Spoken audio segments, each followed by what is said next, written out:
Thistle Farm's residential program is called Magdalene. They're 2-year homes where women can stay for free without any authority living in the house. It's a simple model, but it's critical for survivors of trafficking, addiction, and prostitution to have both space and time to heal. We figured out when the women came that they were doing great work in their recovery and making restitution with the courts and their families. The problem was they were still dirt poor, and that's why we started Thistle Farms, the bath and body care company run by the women.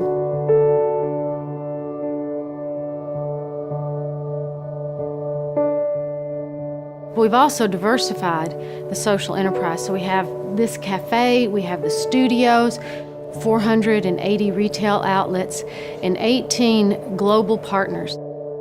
You know, I walked a 10-block radius for well over 20 years, and I could not find a way out. And I was just trapped. I had lost all hope. I was in a dark place. I came from molestation. I came from running away at the age of 15 and found my way using drugs, and that took me for a whole loop. I became homeless. I've been arrested 87 times. I lost custody of my kids, and I was just lost and bitter, looking for hope. The women who come into Thistle Farms share a universal story around sexual violence and assault that they've really carried on their individual backs. On average, the women that we serve are first raped between the ages of 7 and 11, and they hit the streets between the ages of 14 and 16 years old. I used to use for 15 years. I stayed in one facility.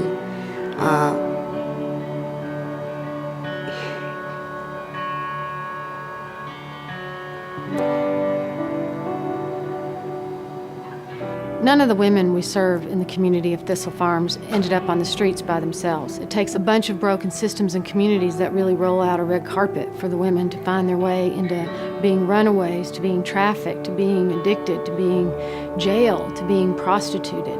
So it makes sense that it takes communities to welcome the women home and provide the resources and provide a place to restore all of us into a community together.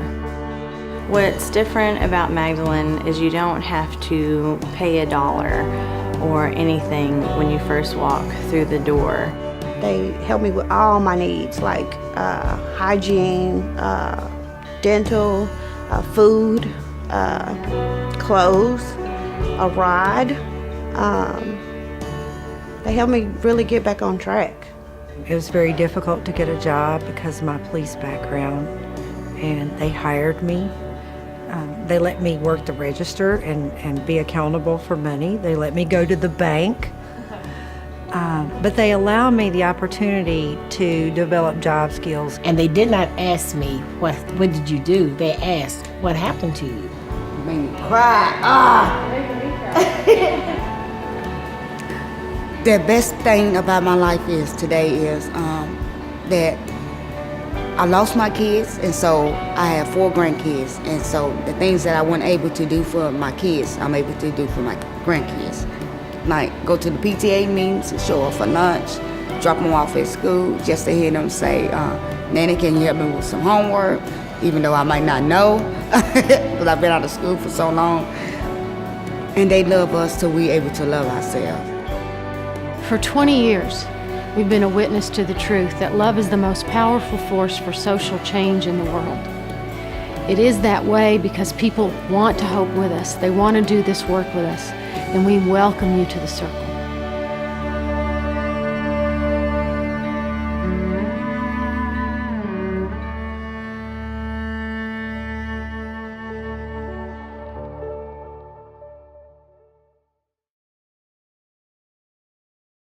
So when I first prayed about what the name for the farm would be, the word I heard was tikkun, which means to heal and to repair.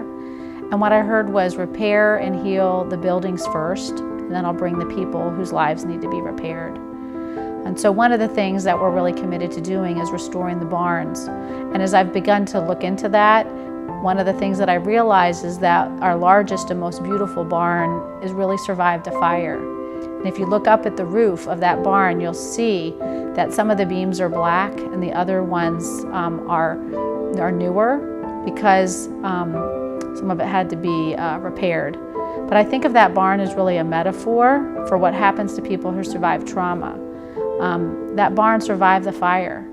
And I want people, when they come and do ministry and experience healing practices in that barn, to look up at that roof and to see those black beams and to know that